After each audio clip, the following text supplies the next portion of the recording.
guarde isso aí na sua mente. Você que está ouvindo isso, leia a palavra de Deus, leia as Escrituras, se relacione com Deus, aprenda isso. Dia após dia, fale com Ele do seu jeitinho. Deus entende o jeitinho que você fala. E não adianta você querer mudar, como é que é as mesmas palavras que você usa na igreja? Querer falar igual, porque Deus fala, esse não é você. É do seu jeitinho, que Ele entende o seu jeitinho, as palavras que você usa. E quando a gente não consegue falar, Deus lê as nossas lágrimas. Aliás, Ele recolhe as nossas lágrimas. Está tudo lá dentro de um recipiente guardadinho. No momento oportuno, no momento certo, Deus vai virar essa vasilha de cabeça, de boca para baixo, vai derramar sobre a sua vida bênçãos que você está buscando há muito tempo. As respostas, as soluções que Deus tem separado para você, as lágrimas que Deus recolheu, vai estar ali respondendo, jogando sobre a sua cabeça. Você vai estar recebendo a graça de Deus em sua vida. Feche seus olhos. Você é o Deus Todo-Poderoso. Esse é o Altíssimo, soberano e eterno, em quem nós depositamos confiança, em quem nós viemos aqui. A gente vem aqui todo domingo para glorificar junto. É esse Deus poderoso, é esse Deus soberano, é esse Deus grandioso que sabe tudo, mesmo que você não fale, que conhece todo a sua estrutura, conhece a sua família. Ele sabe o seu nome e o seu sobrenome, Ele sabe o seu endereço, Ele sabe de tudo que se passa na sua vida, os desejos mais íntimos do seu coração, os pensamentos mais escondidos. Deus conhece todos eles. Ele sabe de tudo.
todo dom perfeito, tudo aquilo que é puro, santo, agradável, tudo aquilo que é bom, vem do Senhor, o Pai das luzes, naquele que não há sombra de variação, aquele que tudo pode, aquele que é o Rei dos Reis, o Senhor dos Senhores, o Deus que criou todas as coisas e que enviou o seu Filho ao mundo para morrer na cruz, por amor à humanidade.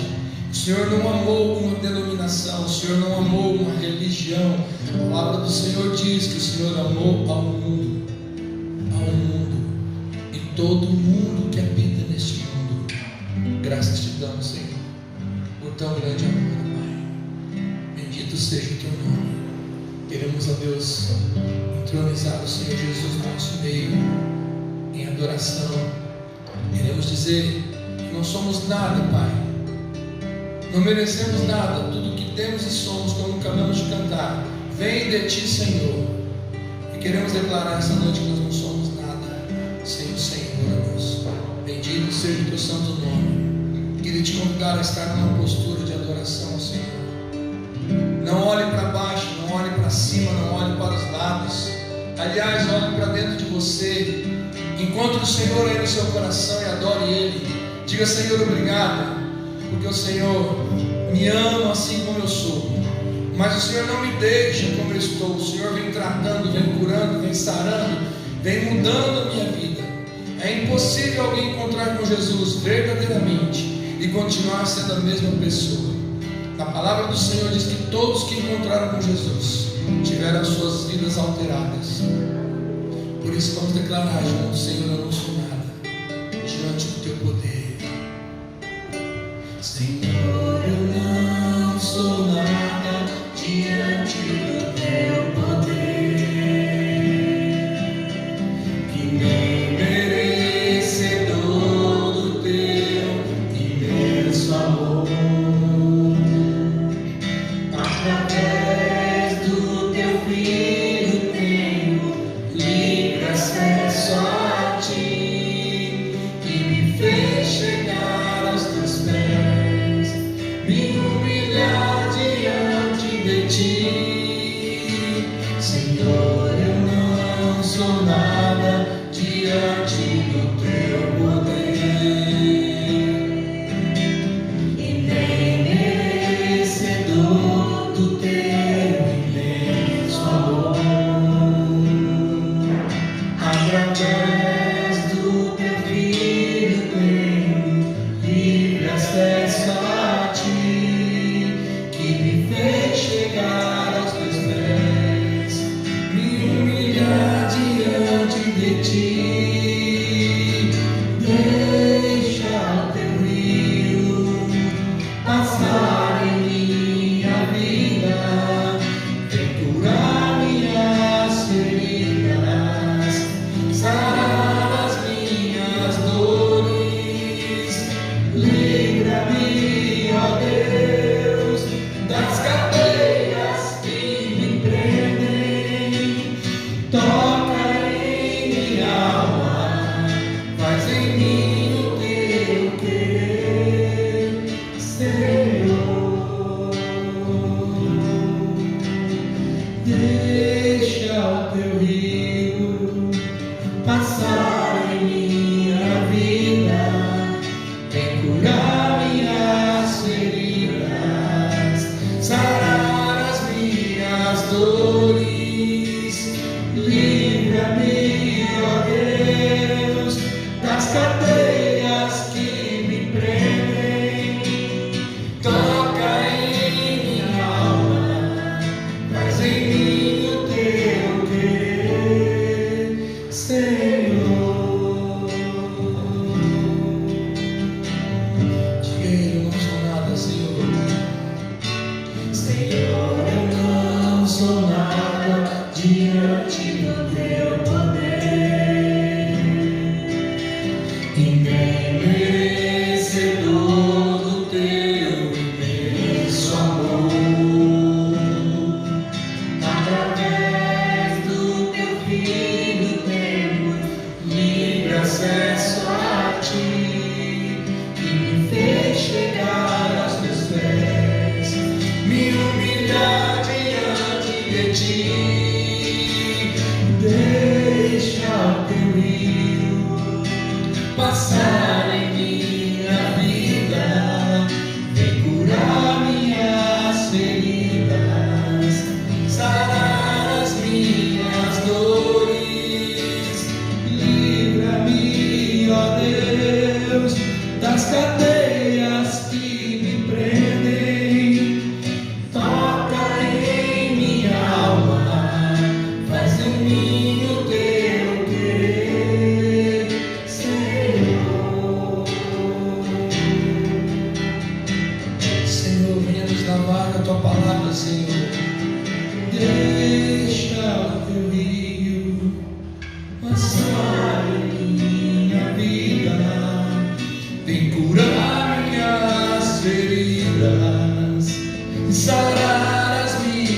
exaltamos com louvores,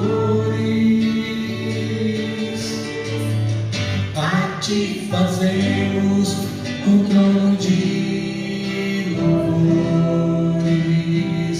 a ti fazemos um trono de louvores, a ti fazemos um trono de louvores. Ah, vem Jesus e toma o teu lugar. Ah, vem Jesus e toma o teu lugar. Ah, vem Jesus e toma o teu lugar. Te entronizamos, Senhor. Jesus, te entronizamos, declaramos que és rei, tu estás no meio de nós, e te exaltamos com louvores, a ti fazemos um trono de louvores, a ti fazemos um trono de louvores, a ti fazemos um trono de louvores. Oh, vem Jesus e toma o teu lugar. Oh, vem Jesus e toma o teu lugar na minha vida. Oh, vem Jesus e toma o teu lugar. Oh, vem Jesus e toma o teu lugar. Oh, vem Jesus e toma o teu lugar.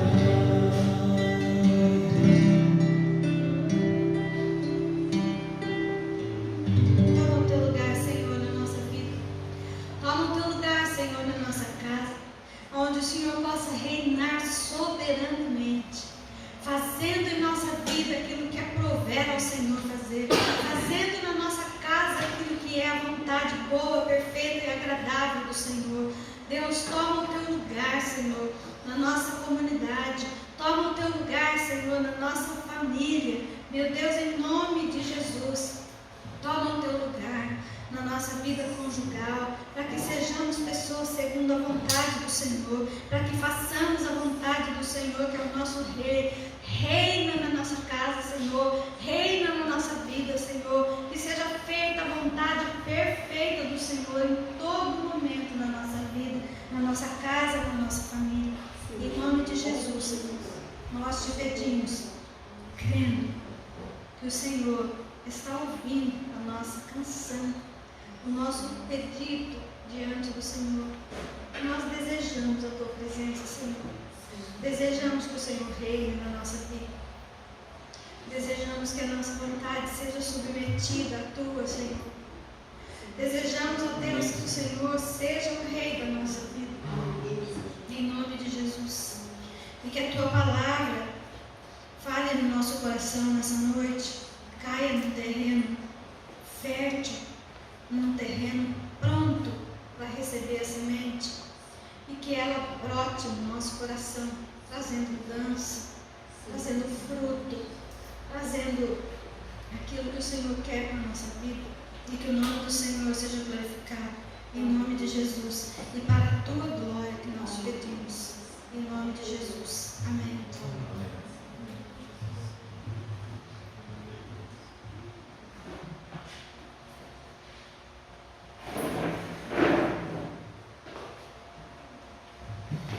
Amém. Graça e paz a todos. Eu vou usar o microfone para poder registrar a gravação que estamos fazendo aqui, que não foi possível transmitir de novo. Tem um problema na internet aqui em casa. Fica caindo e travando, mas depois os irmãos vão assistir, vão postar lá nos grupos. Eu queria hoje agradecer a Deus pela cura que Ele está fazendo na minha vida. Aos pouquinhos minha voz está voltando, estou conseguindo quase cantar já, né, Flor? Falando um pouco a voz, mas está voltando, graças a Deus. Agradecer aos irmãos que oraram por nós, pela minha vida, os irmãos daqui, os irmãos de longe. Agradecer aos irmãos que investiram na minha vida. Eu tive que gastar um dinheiro extra aí. Deus sempre nos surpreende com isso, né? Nós tivemos que ir para Cuiabá, consulta médica. Você sabe que médico particular tudo é caro, mas graças a Deus deu tudo certo. Está dando. Tive alguns probleminhas de infecção, de laringite aguda, deu aquela bactéria no estômago, tive que fazer um tratamento, deu uma hérnia de hiato. O João operou disso já. Não sei se vai ter que fazer cirurgia mais. Como diz o pastor Cláudio Duarte, se Deus me curar, a glória, né? Não, vocês vão ver a glória de Deus. Se Ele não me curar e me levar, eu vou ver a glória dele. Né? A gente tem que estar preparado para partir a qualquer momento. Ninguém quer morrer, mas todo dia a gente recebe notícias, né? De doença, de enfermidade. Então eu louvo a Deus pela cura, pelo que Ele está fazendo na minha vida. Eu queria compartilhar hoje com você, partindo lá da conversa que nós tivemos com o pastor Adão. Deixa eu remover esse negócio daqui. Quem estava aqui domingo passado? Quem? Quem estava aqui domingo passado? Oh, todo mundo? Que legal. O escorpião ferrou, o sapinho, morreu o sapo por causa do ferrão e o escorpião afogado. Sabe o que eu quero terminar com você essa noite? Você que um dia vai ouvir isso. Jesus veio transformar a nossa natureza de escorpião.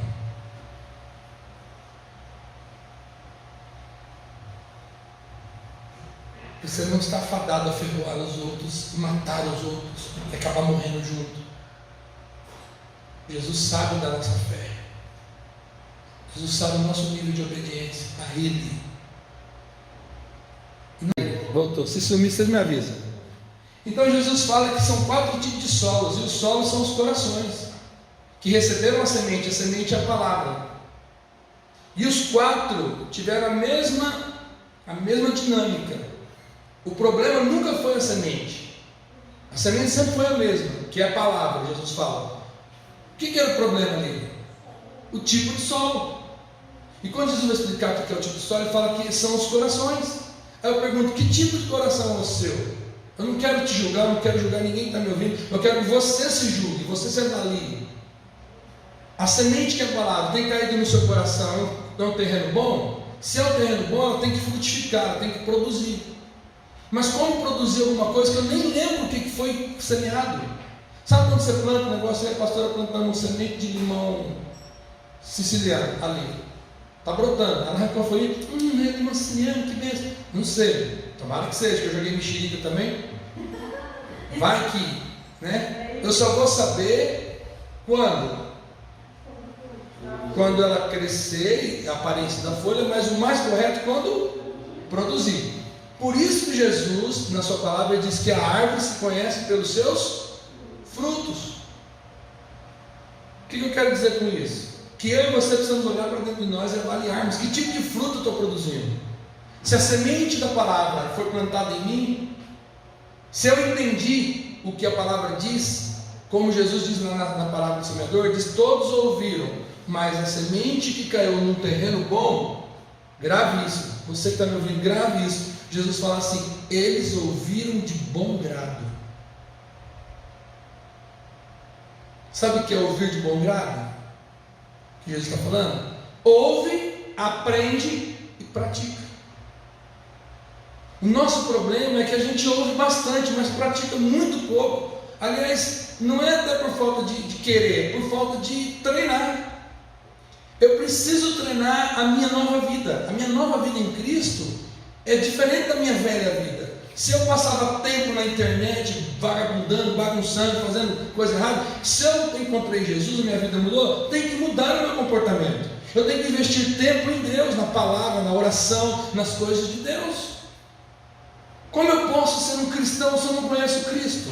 Como eu posso dizer que sou cristão se eu não conheço a sua palavra? O muçulmano, ele tem que decorar o Alcorão. Jesus não manda a gente decorar a palavra, mas ela está aqui para a gente se alimentar, para a gente aprender. O problema nosso é que a gente quer aprender só no domingo, na hora que o pastor está pregando. Isso é um grande defeito, você não mostra só domingo. Por isso que eu falei que é importante que você se alimente da palavra como você gosta de comida. Você come comida todo dia. Tem prazer em comer. E o que a palavra nos ensina, Jesus quando vai falar que a palavra dele é para nós, ela deve ser como alimento. Lembra que Jesus fala que nós tínhamos que amar a Deus sobre todas as coisas e ao próximo como a nós mesmos? Aí Jesus vem e fala, isso é o que a lei diz, eu digo para vocês que tem que amar até o seu inimigo. E ele vai falar da importância da palavra, de meditar nela de dia, de noite, andando, sentando, enquanto senta na mesa para comer com a família. Nós já passamos essa fase. Júnior, Jô, Sérgio, Silvio Lu, o Antônio está saindo de uma fase, mas ainda tem a oportunidade de fazer isso. Pegar os nossos filhos pequenos e ensinar-lhes a palavra. Chega uma hora que você pode quebrar a cabeça dele, tentar pôr a Bíblia lá dentro, que você não vai conseguir. Mas se você plantou lá atrás, o que a palavra diz sobre isso é que se você ensinar a criança no caminho que ela deve andar, Provérbios 22:6, ensina a criança no caminho que deve andar, e quando ela for velha, jamais se desviará. Ah, pastor, mas você pode ficar com qualquer outra ideia. Eu prefiro ficar com a palavra diz. A Bíblia diz isso, eu acredito na Bíblia.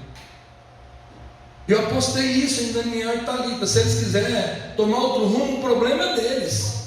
Mas o que foi plantado no coração deles foi a semente da palavra.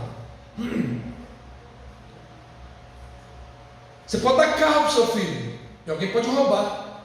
Pode dar casa, dinheiro, qualquer coisa que você der para ele de bem material, ele pode perder, gastar, torrar, herança. Mas no ensino da palavra, ninguém poderá arrancar deles. Agora, qual vai ter importância da palavra na vida deles? Depende da importância que você dá na sua. Porque o que os filhos falam para nós? Que a gente ouve os filhos falando, você quer me ensinar a ser fiel? Você quer me ensinar a economizar dinheiro? Você quer me ensinar a amar a mamãe, a amar o papai? A senhora não ama o papai? A senhora vem querendo falar de amor?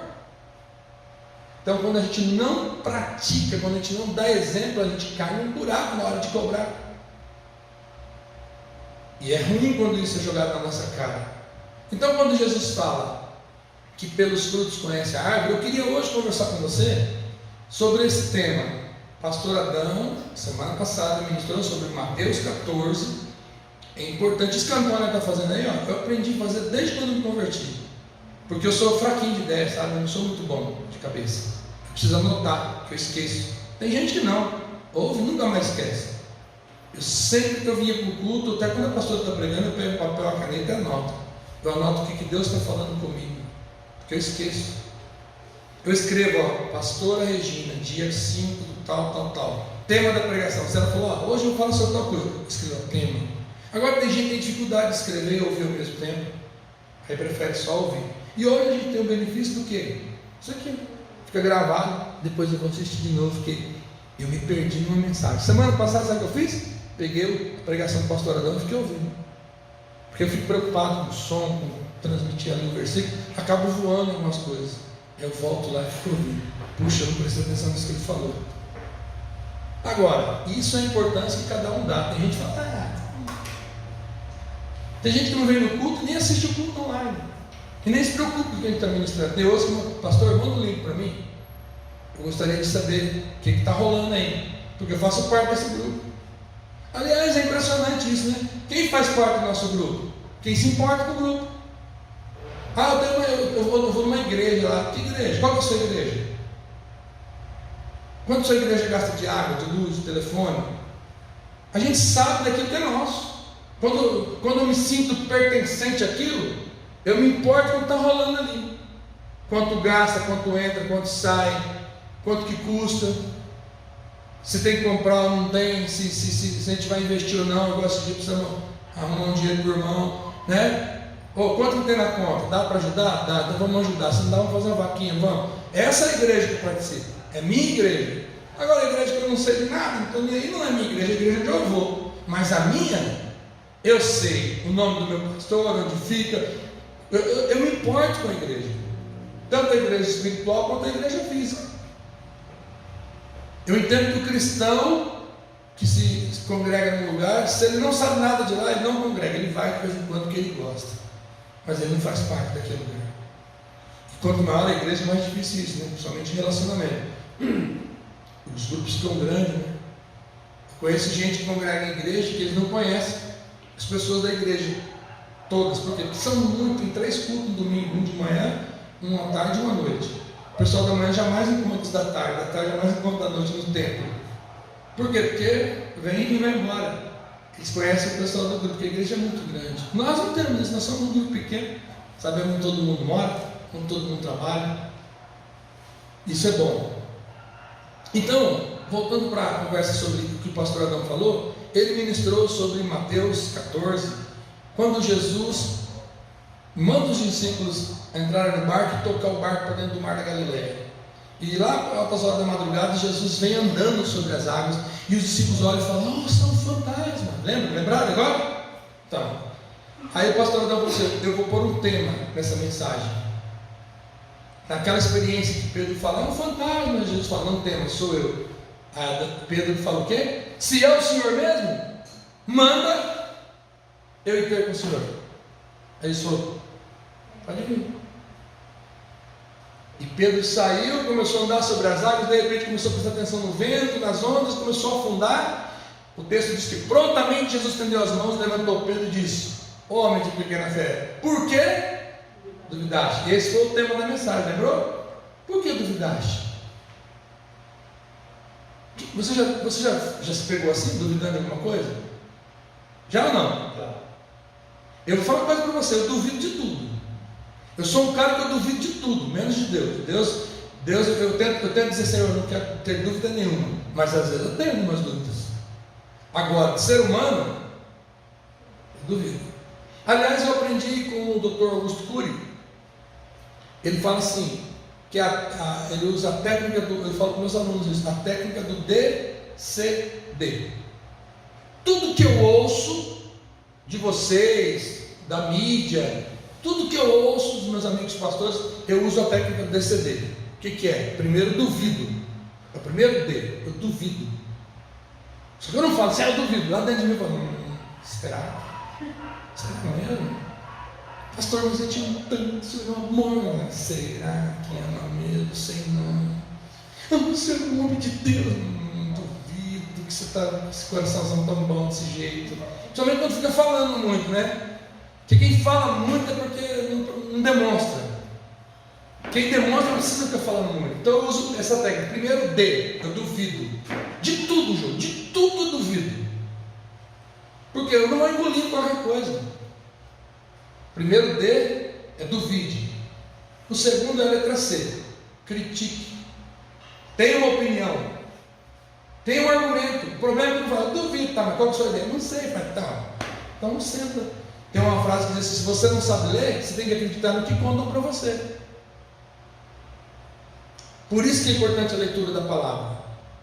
Tem gente que pega isso aqui, ó, tá aqui, tira guerra, confusão, briga, manda separar, manda matar, porque aqui tem tudo isso.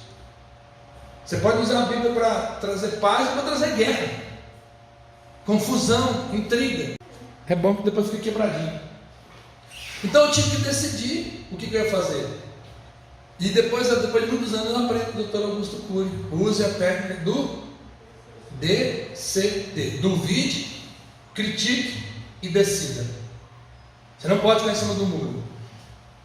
E Pedro duvidou: é o Senhor mesmo? Jesus falou: vem. Ele decidiu: eu vou.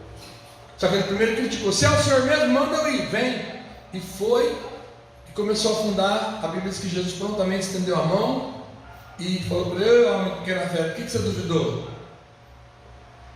Agora eu vou falar uma coisa para você. Pedro duvidou, mas andou sobre as águas. Alguém de vocês aqui já andou sobre as águas? Mesmo crendo? Só de canoa. Só na canoa, no barco, né? O Ginão, o motorzão dele lá. Até hoje não andei naquele barco ainda. Andar naquele barco antes de vender. Então, eu quero ler com você rapidamente, em cima dessa situação. A minha mensagem hoje com você é: Jesus sabe de tudo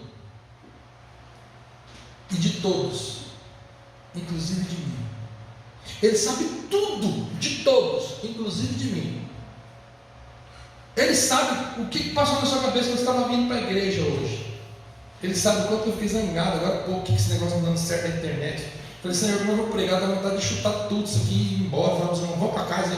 E os irmãos mandando no WhatsApp aí: manda o link. Moço do céu, estou quebrando a cabeça aqui. Eu passei a tarde hoje aqui, testei 4 vezes o negócio, testei com o celular, testei com o computador, deu tudo certo. Chegou na hora, fazer o quê? Abra sua Bíblia no Evangelho de João, capítulo 2. Evangelho de João, capítulo 2, nós vamos ler o 23, o 24 e o 25, só 3 versículos. Mas eu quero que você vá para esse versículo comigo com a ideia de que Jesus sabe de tudo. Tudo de mim, tudo de todos e de tudo. Além de saber de tudo, de todos, ele sabe de tudo sobre a humanidade, sobre o mundo. Aliás, ele é o Criador do universo. João, o Evangelho de João, capítulo 2, versos 23, 24 e 25. Diz assim, olha a leitura aí comigo, deixa a palavra de Deus falar com você. Estando ele em Jerusalém, durante a festa da... Quando eu parar, você lê, você está lendo comigo. De novo. Estando ele em Jerusalém, durante a festa da... Muitos, vendo os sinais que ele fazia, creram no seu nome. Mas o próprio Jesus não se confiava a eles, porque eles conhecia a... E não precisava de que alguém lhe dissesse testemunho a respeito do homem, porque ele mesmo sabia o que era a... Só escute agora, olhe para mim aqui, não olhe mais no texto, olhe para mim, eu vou ler de novo. Estando ele em Jerusalém, durante a festa da Páscoa, muitos, vendo os sinais e os milagres que ele fazia, creram no seu nome. Ele é o cara, porque olha o que ele fez. Versículo 24, só olha para mim. Mas o próprio Jesus não lhe confiava a eles, porque eles conhecia a todos. Esse todos aqui é todo mundo que estava na festa. Todo o povo ia para a festa da Páscoa, não era gente pra caramba. Sabe esse prima? Põe 3 vezes aquele de gente lá. E Jesus conhecia a todos. Vinha alguém e falava: oh mestre, Todos. oh mestre, o Senhor é o cara. Jesus: te conheço. Eu sei o que você fez no verão passado, safadinho. Mestre, eu vou te trazer um dízimo. Pega seu dízimo aí. Sabe aquela coisa? Jesus conhecia tudo. Aí olha o versículo 25, só olha para mim. E não precisava que ninguém ou alguém viesse dar testemunho a respeito do homem, porque ele mesmo sabia o que era a natureza humana. Olha para mim, Jesus sabe o que é a natureza humana. Por que ele sabe? Por que ele sabe? Muito bem, Martim, porque ele é Deus. Isso, é nessa aí que eu queria que você entendesse. Não é porque ele estudou o corpo humano, porque ele fez anatomia, porque ele fez cinesiologia. É porque ele é Deus. Aliás, quando Deus criou o homem, ele estava lá junto. O que a Bíblia diz lá em Gênesis? Quando Deus foi criar o homem: façamos o homem a nossa imagem e a nossa semelhança. Deus estava falando com quem? Só estava ele lá. Por que usa o plural? Façamos. Por que ele falou assim: eu vou fazer o homem? Por que ele falou façamos? É plural o jogo. Por quê? Porque havia Pai, Filho e Espírito. A trindade, que nós chamamos de trindade, estava ali presente desde o início. Tem gente que pensa que Jesus passou a existir quando Maria ficou grávida. Foi a forma que Deus usou para trazer ele para o mundo físico, mas ele já existia no mundo espiritual. É só você ler o Velho Testamento, quando fala o anjo do Senhor com letra maiúscula. Muitos estudiosos falam que esse anjo do Senhor com a letra maiúscula se referia ao próprio Jesus, a presença da divina. Mas depois você ir para outro estudo. O que eu quero ler com você aqui hoje? Isso aqui. Primeiro, Jesus conhece todos e tudo, inclusive eu. Então, pegando a palavra do pastor Adão, dando continuidade sobre a fé, Jesus sabe o tamanho da sua fé. Tem gente que fica falando assim: ai Senhor, eu tenho uma fé tão grande.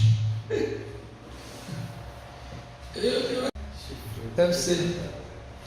Aí, ele lá olhando no muro, Deus fez os céus e a terra. Aí conseguiu fazer o homem do barro. Desde do Éden até hoje, ele ainda continua fazendo a mesma coisa, tentando fazer com que a gente desmoralize ou peque contra Deus. Ele sabe, Tonha, qual é o seu ponto fraco. Jesus sabe de tudo, dos seus pontos fracos, dos seus pecados, das suas mentiras, do seu engano. Jesus sabe de tudo, mas Ele te ama e quer te ajudar. O diabo sabe de tudo e quer cada vez mais jogar você para o buraco. Vai, faz, todo mundo faz. Ninguém vai ficar sabendo. Pega.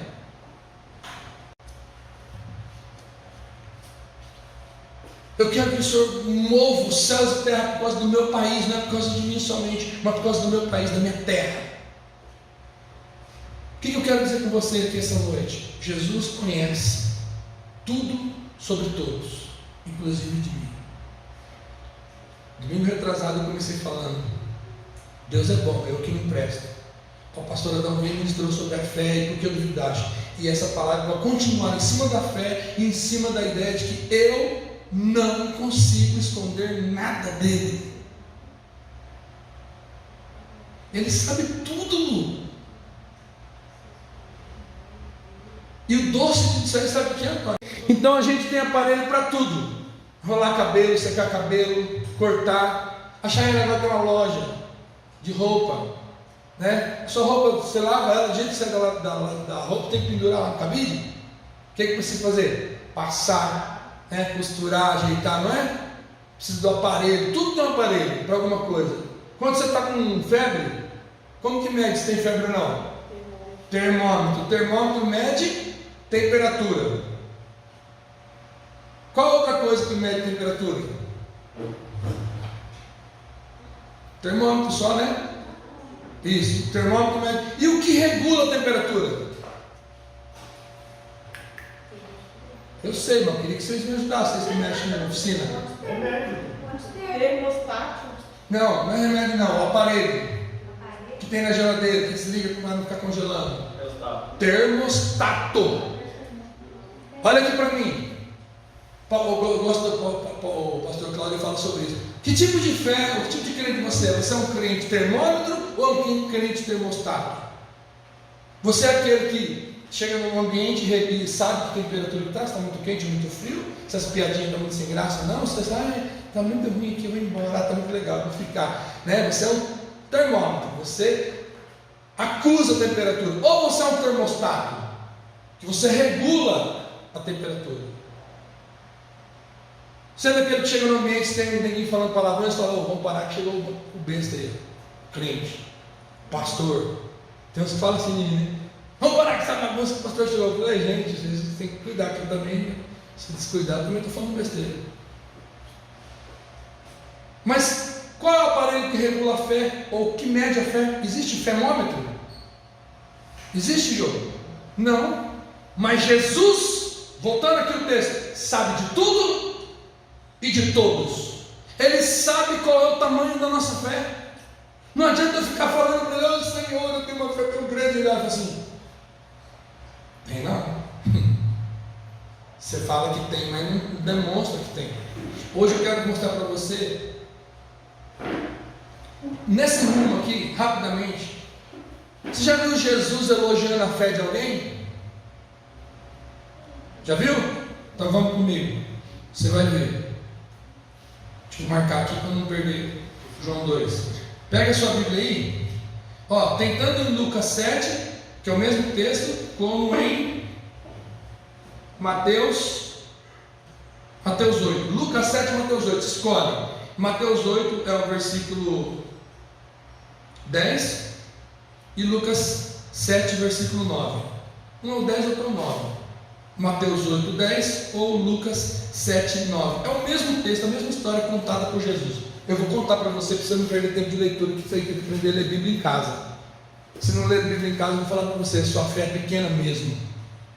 Tem que aprender a ler as Escrituras. Bem, o Senhor não quer que eu grave isso. Se parar, vai parar. O centurião chega para Jesus e fala: mestre, meu servo está doente, o senhor podia ir lá curar ele? Jesus falou assim: eu vou, só que eu tenho umas coisas para ele. Ele falou assim: não, então, o senhor não precisa ir, não se incomode, Senhor, não se incomode, basta o senhor dizer uma palavra e o meu servo vai ser curado. Sabe por quê, Senhor? Porque eu sou homem de autoridade. Ele era um chefe, ele era um policial que tinha os seus subordinados abaixo dele. Ele falou assim: eu sei o que é autoridade, porque eu falo para um servo meu, vai, ele vai. Eu falo para ele, vem, ele vem. Então eu sei que o Senhor é um homem de autoridade. Se o Senhor falar, qualquer coisa que o Senhor falar vai acontecer. Jesus olhou e falou: pode ir para sua casa. Ora, vou ler rapidinho. Ora, descendo ele do monte, grande multidão seguiam. Capítulo 8 de Mateus. E eis que um leproso, versículo 5. Tendo Jesus entrado em Cafarnaum, entrou-se um centurião implorando: Senhor, Senhor, meu criado jaz na cama, paralítico, sofrendo horrivelmente, ele está quase morrendo. Jesus lhe disse: eu irei curá-lo. Mas o centurião respondeu: Senhor, não sou digno que o Senhor entre na minha casa, mas apenas manda uma palavra e o meu rapaz será curado, porque eu também sou homem sujeito à autoridade, tenho soldados que estão à minha disposição, minhas ordens, e digo a ele, vai, digo ao outro, vem, ele vem, e o meu servo fez isso e ele o faz. Ouvindo isso, Jesus falou: caramba, eu vou traduzir aqui. Trouxeram-lhe um paralítico.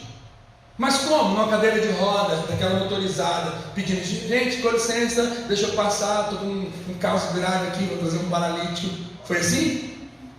Quem conhece a história? Eu já preguei sobre isso. Fala que 4 homens trouxeram um paralítico. Eu pus o nome desses 4 homens, mas não fala aqui o nome deles. Eu que pus o nome deles. Um dia que eu preguei aqui. Você está gravado.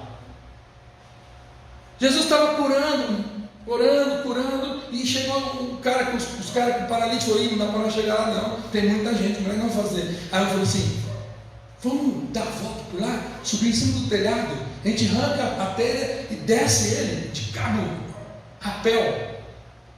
Imagina, o cara estava numa maca, num leito, os caras subiram com o camarada. Você já subiu com alguém nas costas?